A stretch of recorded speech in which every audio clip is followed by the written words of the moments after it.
Welcome back to the Titans Time Podcast, your Tennessee Titans podcast for the Pigskin Podcast Network. My name is Tanner Staggs, and I am here, as always, with my brother Tyler Staggs. As always.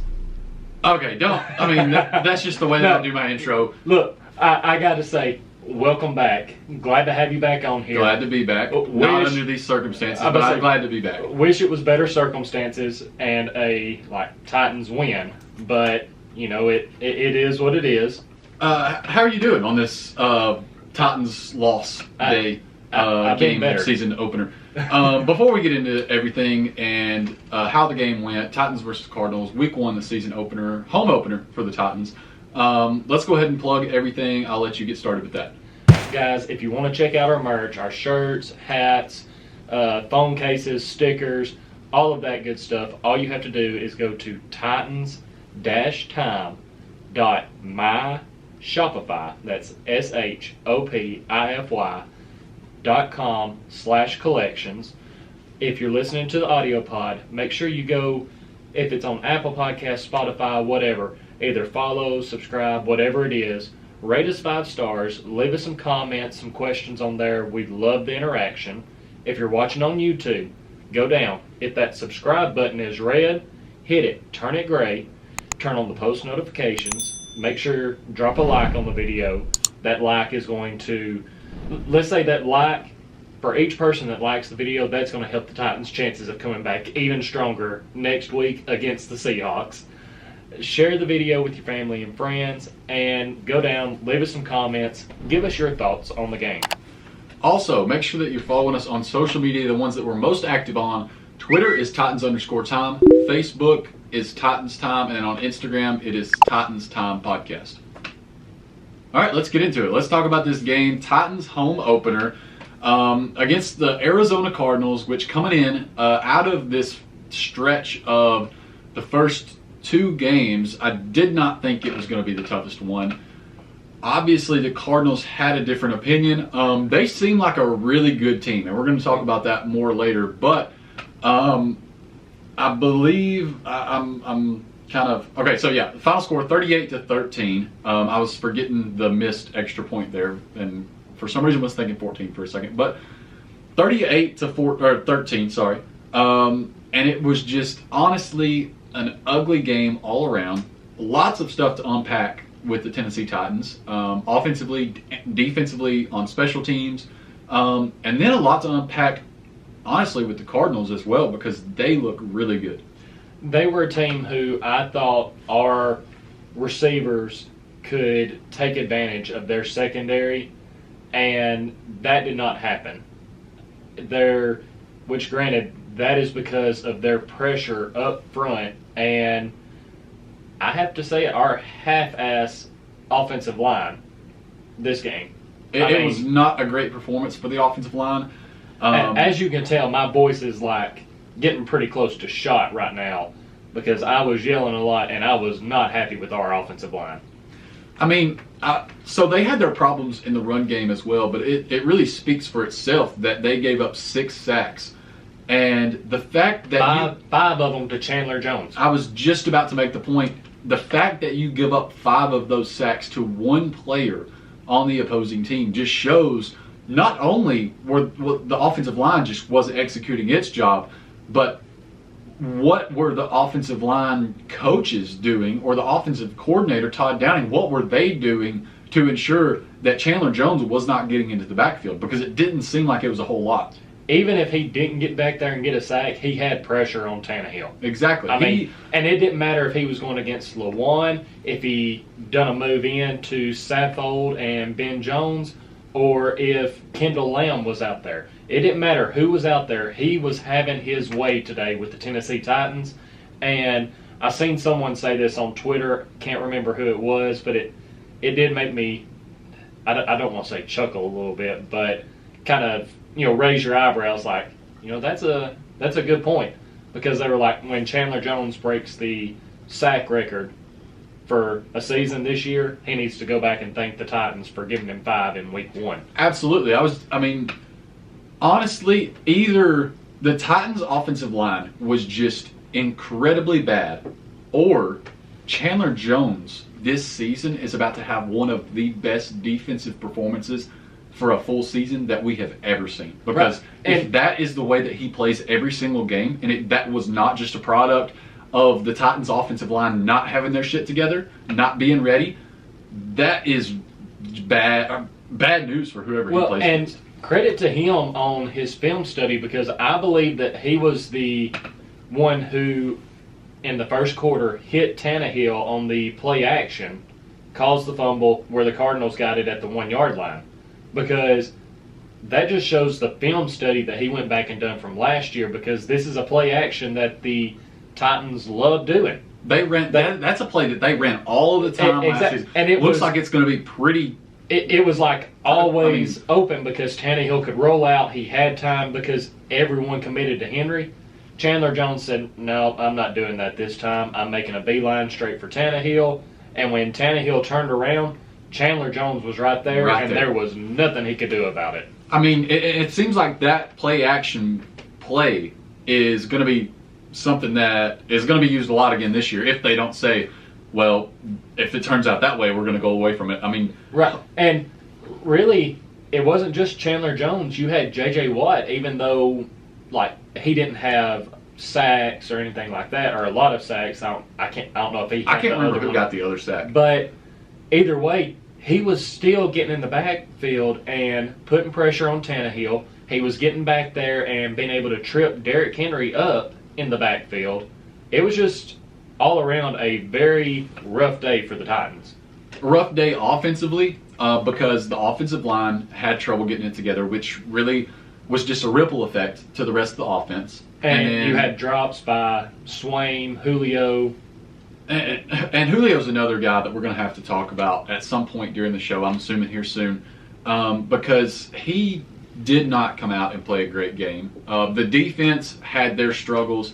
I don't know where you want to go with this, but I don't know if we can hound on the offensive line anymore. Or honestly, there's a lot of questions to be answered and a lot of things that we are just not going to know how they're going to play out until we see this team start to get some practices in with the starters actually practicing, because that's something that has to happen, and then iron these things out over the course of a couple of games. Right. And here's where I want to go with this. First off, I want to touch on the defense. Did the defense play their best game today? No. You had Kevin Byard, who got beat a couple times. You had Jackrabbit, who on a couple of plays against DeAndre Hopkins just lost his footing and fell, and DeAndre Hopkins is standing there wide open for big gains. Don't know what was going on there. And you have Elijah Molden, who got beat on, they were just in press man coverage, and he got beat off the line for an easy touchdown. But that being said, the defense is not what lost us this game. I do not feel like, because the defense had a tall order of our offense not performing up to what we expected from them, and every time they turned around, they were having to get right back out there on the field. And it was a hot one today in Nashville. So you might not be able to tell on camera, but you got a little bit of lobster somewhere going on. Yeah. I agree with you. The defense is not what lost the game completely. My opinion does differ from yours a little bit, because I do believe that there were, although that they had to get on the field probably a lot more often and with a lot less time in between than normal, I just feel like there were a lot of situations where A, players just didn't make plays. B, the play calling was bad. I thought Jackrabbit was, this might be an unpopular opinion. I don't know. I haven't seen a whole lot on Twitter about it. I thought Jackrabbit was awful. And I hope that he can get better, because right now, other than Christian Fulton, I don't see another guy that can potentially step in there and be that person that is guarding the other team's number one wide receiver. Jackrabbit can't do it. I hope someone else, I hope Christian Fulton or someone else can step up and do that. But today, DeAndre Hopkins was showing why he is probably the best wide receiver in the NFL. Well, I want to say this, because me and you were texting back and forth on this a little bit, and I did agree that Jackrabbit was having problems with Julio. But with DeAndre Hopkins. Yes. See, It's there's the just sun poisoning. no. There's just so many bad things from today that it all runs together. Sorry, he was having troubles with DeAndre Hopkins, and the only thing we can hope for is that this was just a bad game for him, and that he can step up and be going against these number one guys. Again, the Cardinals' first play of the game. I was watching. Of course, I'm trying to watch everything that's going on the field, and I look over and I see DeAndre Hopkins wide open and Jackrabbit laying down, having to get up off the ground. So And a huge game for DeAndre Hopkins, which honestly sort of set the tone there for the first couple of drives of the game, because I mean, right off the bat, just boom, the Cardinals have this huge gain, and they're already a majority of the ways down the field right after the Tennessee Titans go 3 and out. So that was huge. Right. So whenever he falls down, I mean, there's not much that can be done there because, like I said, DeAndre Hopkins is standing there wide open for a big game. And then later on in the game, luckily this was a shorter route, but Jackrabbit was playing off of DeAndre Hopkins, and he's going back. Hopkins turns, it's like a curl route, and Jackrabbit goes to plant. He falls again. And luckily this time, like I said, DeAndre Hopkins is in front of him, not behind him, so he's able to get up and stop him. But that's the thing that got me is I'm thinking this may have just been a bad game for him, and that he can rebound from it. And I really hope so, because I had high hopes for and I still do, honestly. I think this is one thing that we need to say before we get too far into the show, because we are going to be pointing out a lot of negative things, honestly. Right. I mean, you have to after a game like this. There are things that have to be addressed and have to be worked on. And unfortunately, we kind of had the Browns syndrome from a couple years ago. We had all of this hype, just like they did. They brought Odell in. Oh, they get on this hype train, and us as Titans fans, I mean, we did that because we kept asking, Julio, come here. Who is going to stop this three-headed monster of Julio, AJ, and Henry, especially when you have Tannehill slinging the ball to AJ and Julio? Like, defenses have to pick their poison. How do you stop these guys? And, I mean, I put out a tweet about it. I sent it to you. We have our answer on how you stop these guys. Our offensive line not holding up so Tannehill has protection. Yeah, and it's a reality check. I mean, absolutely. There's players that have said it before. When you're in the off season or ramping up towards the regular season, everyone in their head is a Super Bowl champion that year. Exactly. I mean, that's the goal. That's where you want to get to. So then you have games like this that are just humbling games. I mean, season opener at home, and you get smacked like they got smacked. What we really need to watch for is how this team rebounds, because they can easily, with how their schedule starts out, end up in a very bad place. So they have to come out and rebound and get a win next week in Seattle, or worst case, if they lose that game, they definitely have to beat the Colts in week 3. One little bright spot I want to point out. The Seahawks did us a favor this week. They actually beat the Colts. Yes. So the Colts don't get that one up. And unfortunately, the Houston garbage Texans are leading the AFC South right now at 1-0. But but honestly, I'm happy about that. You had them and the Jaguars facing off against each other. So it was going to be one of those teams leading the AFC South after the Titans and Colts lost. And I'm not too worried about that, because the Texans, they're not going to win this division. No, in the long run, the Tennessee Titans or the Indianapolis Colts, one of those two teams, is definitely, well, hopefully both teams, not just because of, if the Houston Texans have a better record than either one of those teams, I'm going to question what I know about everything. And here's another thing. It's not like the Colts schedule is any easier than the Titans to start out. They opened up with Seattle. Next week they have the Rams, which is going to be a tough game. And then they come to Tennessee. So, I mean, you're looking at these two teams that are supposed to be at the top of the AFC South. And we could potentially see both of them coming into their game in week 3 at 0-2. Well, you talked about rebounding just a second ago, and honestly, if the Titans don't have a great game plan turning this thing around and can't rebound well, they could easily be 2-6 after week 8, which would be a terrible position to be in. Sounds terrible. I don't want any part of it. So now it's a long season, but if the Titans don't fix some things that are going on, it's going to be an even longer season. Absolutely. So on defense, there were problems with the secondary. There were problems keeping Kyler Murray contained, which, don't get me wrong, that's a hard task. It is hard to handle. And I want to throw out this stat right quick because I was curious about it. So Kyler Murray only had 20 rush yards, but I guarantee you he ran probably for over 200 yards, scrambling around on third downs to eventually find someone down the field. And I just want to make mention of the fact that the play after they got the fumble, got on the goal line, and then they ended up having some penalties, which brought them back a little bit.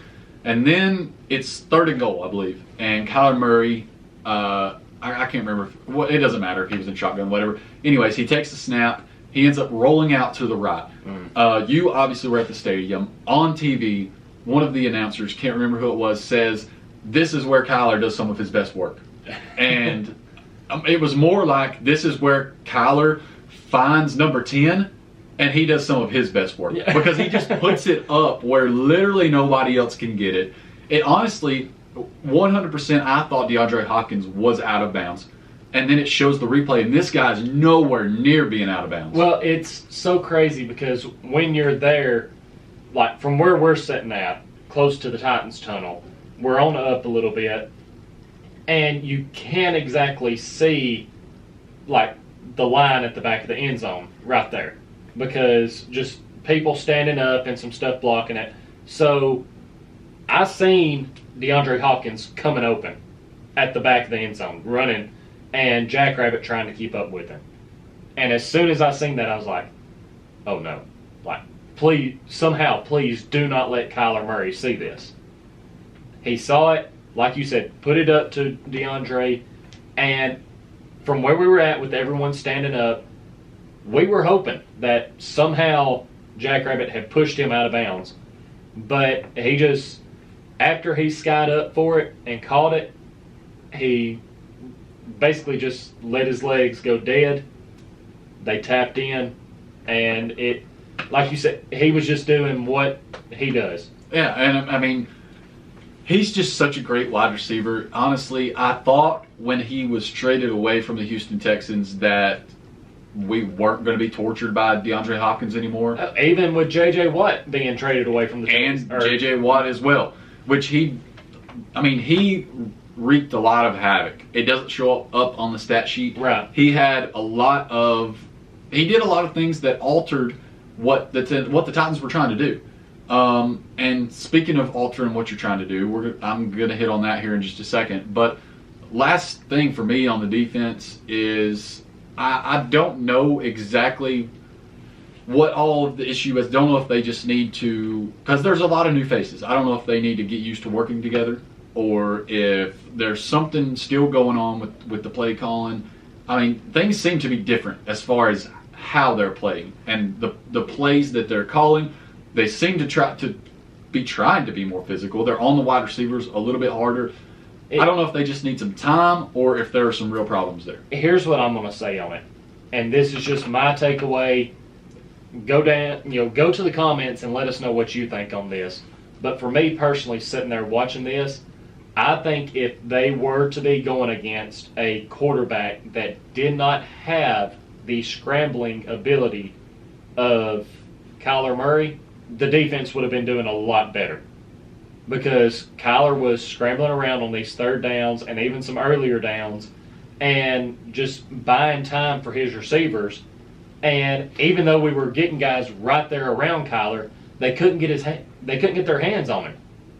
I mean, he was just so quick and he's so small, he's hard to get a hold of.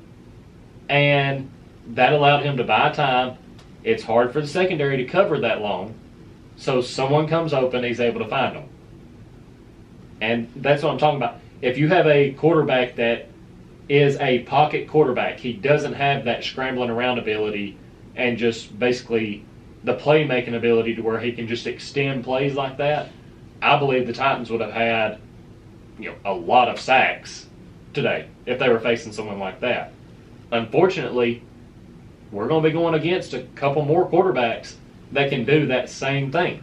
I was going to say, honestly, the biggest question for the Titans defense right now, because I think you made a great point, is how can they get better against scrambling quarterbacks or quarterbacks that have the ability to extend plays with their feet, because you have Russell Wilson in week 2. And then past that, I don't necessarily know when the next game would be that they are playing someone. I mean, I know that they have the Bills with Josh Allen. He can run. Underrated, but he can run and extend plays. And then, honestly, just going through the AFC in the playoffs, I mean, you have Lamar Jackson. You have Patrick Mahomes, who, again, is not the fastest, but the AFC Championship. He had the halftime deal where nobody could bring him down. Even going back to the Super Bowl, when you have the Buccaneers defensive line chasing him around. They had a hard time grabbing him. But you face Josh Allen and then Patrick Mahomes right after that. Exactly. So it's guys that can extend plays. The guys that I'm talking about would be more like Big Ben or, Tom Brady, guys like that who, right. They're not going to kill you with their legs and scramble around. And the Titans defense done what I said they needed to do in the game preview, which is they didn't let Kyler run north and south on them.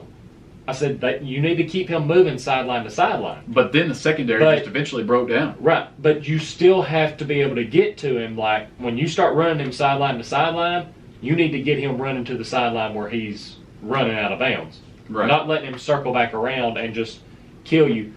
But touching on the defense, just a little bright spot for me. Just because after last year, you're bragging rights over me for bold predictions. Okay. My bold prediction for this game was that the Titans defense would hold Kyler Murray to under 30 rushing yards and that they would hold DeAndre Hopkins under 100 receiving yards. Granted, DeAndre Hopkins could have had a much bigger day than what he had. Absolutely. But Kyler Murray finished with 20 rushing yards and DeAndre Hopkins finished with 83 receiving yards. So I am now up 1-0 on you in bold predictions. I'm going to... Granted, I wish that would have happened with a Titans win. Exactly. And just know that I will end up catching back up to you before the season is over. No. With the defense, basically the biggest questions are what's going to happen in the secondary? How is that pecking order going to eventually pan out? And are there going to be some guys that step up? But right now, we have to go, I feel like, with the guys that we had out there. Right. Because I don't feel like Caleb Farley is ready to play yet and come into that role. I think he needs a little bit longer to develop, slowly work back into the game. He hasn't played since 2019. Right. So we have to roll with what we got. And it may just take the team a week or two to get going. Like, the Cardinals came out looking like they were ready to play. The Titans did not. I don't know how their practice situation was before the season, especially in late preseason, but I do know how the Titans was, and I know how it worked. Do you expect that we see some of the starters more involved in practice now? Well, here's what I'm going to say. This past week was the week where we saw the starters really all getting back out there together. But 1 week? Is that enough? That's what I'm talking about. We, at first, like a month ago, we kind of downgraded and told people not to worry about Julio not being out there. He's a professional. Him and Ryan Tannehill will get it figured out. What we did not think about was at the point that Julio would be getting back, Ryan Tannehill going on the sickness/reserve list and being out of practice for 10 or so days. So then he finally gets to come back, and they only have this 1 week to work everything out. And you can kind of see that. And all honesty, I would have to go back and watch the game, but from what I was seeing today, I think our two best offensive linemen today were the two that didn't get to come back to practice until the middle of the week because they were on the sickness/reserve list, and Ben Jones and Nate Davis. Yeah, and even Nate Davis had a couple of moments where, I mean, I can't remember exactly who it was, if it was Watt or Jones, but they just got right through the line, and it was Nate Davis. And see, that was something I was hoping you could elaborate on more because, like I said, I'm sitting down at the corner of the end zone. So I can't always see, especially if they're down at the other side of the field, what's going on. So I was hoping from you watching on TV, you could tell me if I was kind of right in my thinking there, because it seemed like every time Chandler Jones was really wreaking havoc, he was coming from Taylor Lewan's side. Yeah, and so basically Chandler Jones did a lot of damage to Taylor Lewan. I mean, Taylor Lewan, even I'm sure that you've seen it. It was enough that he tweeted about it, which I don't. I actually have not seen it. I can't remember exactly what he said, but it was like, basically he gave props to Chandler Jones, and then he was like, thanks for exposing me. I know that I have to be better. Whatever. I don't know. In my opinion, I don't care if he tweets or not. I know some people were kind of upset, and they were like, stay off of Twitter until your gameplay is better. I don't care what he does as long as he ends up putting in the work and doesn't let something like that happen again. As long as he improves, do your thing. So in conclusion, I mean, the offensive line just collectively was not good, and that was apparent. Lewan was bad, which was really unexpected, but he's got a lot of getting used to things again to do. I mean, right. That sentence didn't really flow well out of that. Didn't sound right. He's got to get back used to things. I get what you're saying, because he's coming back from an ACL injury, really right. his first major injury, right? And he had to have the first thing he had to have surgery for. So, but he was out there some in the preseason, and he looked pretty good. Which, granted, it was preseason. It was, but you would think that for a guy that's been in the league as long as he has, he would just be able to hop right back in. Another thing, Chandler Jones is a tough matchup to come back to your first regular season game on. Right. So that makes it a little bit tougher, but collectively, offensive line was bad. I mean, I thought Ben Jones was pretty decent. That was the thing that, Lewan ended up coming out later in the game. They said it was for, cramps or something like that, and Lamb come in. I cannot believe we let go of Dennis Kelly. Pretty much with that money brought in Lamb, because he had 10 or 12 snaps, and out of those, I can't remember how many he allowed pressure on when it was a passing situation, and he also had 2 false starts. I also feel like, is he not mostly a right tackle, not used to playing left tackle? I thought that he was a left tackle that they were trying to move. I don't completely know, so I don't want to say something that's wrong. But regardless, you're right. He did not look good. One thing we can hope for is that Ray Dunes really comes on and starts to play really well. He was inactive today for some reason. Right. So I mean, pretty much there's just a lot to be improved on there for them. But we've kind of harped on the O-line. Yeah, I want to move to some other things on the offense. We have made our point of we are not happy with the offensive line. They need to get their shit together. So I want to move on to other things offensively, because one thing that I sort of noticed was obviously the Tennessee Titans, they hired from within, right. Which meant they're kind of going to be running a very similar offense. Right. And they did. And their offense is sometimes very, very good. When teams figure out your offense and they are able to, now granted, sometimes a team may be able to stop your offense one week and then you play them again down the road and they can't stop it. But you have to have a plan for when what you're doing is not working. Okay? Right. You have to have a plan for when you can't run play action plays because your offensive line can't hold blocks long enough. You have to have a plan going into that to say, hey, we got this little set right here that we can start to run if we need to start making quick passes because our offensive line can't hold a block to save their life. You kind of have to wonder a little bit, though, and this is just something I'm going to throw out there to you. Do you think that maybe they just kept going, especially later on in the game when they probably realized they weren't going to come back, instead of just trying to throw some stuff out there or change it up, they were like, it's a long season, this is the first game, just stick with what we're doing? I mean, that is possible. I just don't see that. Not saying that it's the right call to make there. Right. I just don't see something like that being in the realm of what Mike Vrabel is. So, I don't know. But, I saw some things out there that said that Derrick Henry didn't look good at all. Now, granted, those comments were kind of few and far between. I mean, it's hard to look good when the offensive line is really not playing good. There were a couple plays where the offensive line really started stepping up, and Derrick Henry had some better holes to try and go through, and he started making the defense pay. There was one, I jumped up, I thought he was gone. I thought he was gone too. I couldn't see upfield like you probably could. All he had to do was beat that one guy, and I assumed that they weren't going to catch him. Yeah. Now, another thing that we have to remember with Derrick Henry is this is an every season thing. He starts slow. It's the beginning of the season. Wait until, November? Wait till November-ish, and then Derrick Henry is going to be the guy. I mean, he's going to have these games that, in the beginning, sometimes he may break 100 yards and have a touchdown or two, which is a great game. There's going to be games here to start off the season where he's going to have 70, 60, maybe sprinkling a touchdown here and there.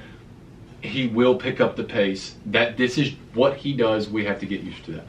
Yeah, and like I said, it was just, there were a lot of times when he got handed the ball, there was already someone in the backfield that he was having to try and make them miss.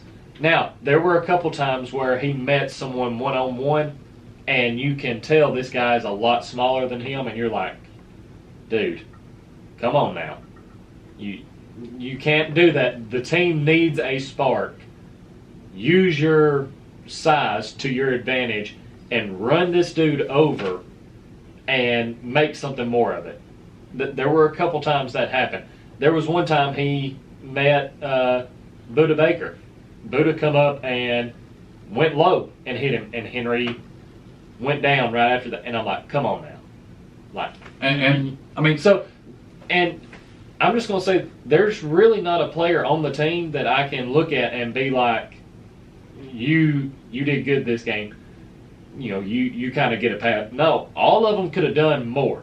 And there was one point, Henry had got frustrated enough, I can't remember which reporter it was that put it out, but they were like, Henry's gathered up either the whole offense or the offensive line, and he was getting after him on the sidelines. Well, somebody that he certainly should have been calling out was Marvin Bagley, or more like Badley, because you can't let me have my line, because I was going to say an easy one. I know. When you said something about you had a line about the kicker, like I didn't know it was going to be one that was that easy. Well, I mean, there was some foreshadowing in his name. How his last name starts off is Bad, and that is exactly what he was today. Was bad. Do you think that we see him? And I guess if something hasn't happened before our preview, it's something that we'll talk more about. No, we will not see him again. He is gone because he's probably off the roster right now. The Titans had already went when they had to move him up to the active roster. They went ahead and signed another kicker to the practice squad. I don't know why I'm blanking on his name right now, but yeah, Bagley, however you say, Bad is gone. He's out of here. I was to the point at halftime, I said, don't even let him come back out. Don't kick. No, kickoffs, send Kern out there. Yeah, Kern can do it. Just do not bring him back out. Don't worry about going for field goals. Extra point, just go for two every time. Just don't. So, overall, the performance was just bad all around. And honestly, we can just hope that they really rebound and begin to get things together, and that these practices coming up help them really form some more chemistry, and that this is not going to be the story of the season because it's only week 1. It's early. We've seen another good team today. The Green Bay Packers get absolutely blown out by Jameis Winston and the New Orleans Saints. So that just goes to show that it happens, and it's okay to get blown out in week 1, and there is time to turn things around. One thing I want to say, by no means are we just trying to take up for the team or anything like that. Like, we are admitting they have a lot to figure out this next week. They need to get some things fixed. And, I mean, we've called out a couple players and a couple position groups were like, look, this is not going to cut it. You need to do better. And not that our opinion necessarily matters to them, but they just need to rebound and show us that they are the team that we think they are, that we have thought that they are before this game. Exactly, because the Seattle Seahawks are no joke, and they're coming up next week, next Sunday, and it's not going to be in Nashville. It's going to be in Seattle. So which is going to be tough. It's going to make it that much harder. And you can hear our thoughts on that game sometime later this week on our game preview podcast and video. So make sure that you're staying up to date with us, have the post notifications on, all that good stuff. Following us on social media so that you'll know when that comes out. And for a chance to be featured on that show, we're going to be sending out a tweet asking for your score predictions for the Seattle game and some bold predictions. We had some featured this past week. So if you see that tweet or Instagram post or Facebook post out there, comment on it, and we might just feature it on the show. Absolutely. Hope you guys enjoyed the show. Thanks for watching. This has been Titans Time, and as always, Tighten up.